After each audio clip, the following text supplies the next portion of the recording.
Mi? Kezdődött? El. Veszed? Fölög a felvétel? Ja. Először is. Közös sorba. A levéli bajtársaimnak üzenem, hogy a mamát pusztítatom, aki kiadta a kecót. A papát is üdvözlöm, aki megint csak kiadta a kecót. A francia... Te ott a civilem, te nagyon hülye. Ja, tényleg. A francia megoldja.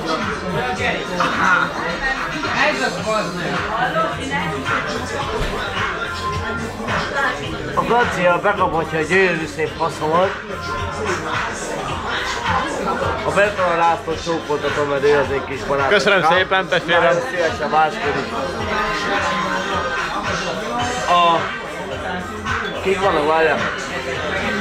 A Bogesz. De van még 2,5 percet. Bogesz. Téged puszillak. Köszi a sok jót. Csilát is puszilok. Előjött a asszonyot. Az X bekaphatja a faszodat. Hát, mind mindig.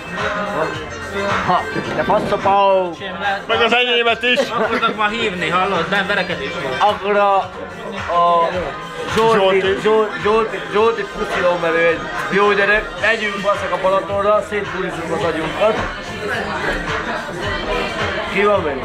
Tarci. Tarcinak azt üzenem, hogy hívjatok úgy, hogy szomorú szamuráj! Amúgy!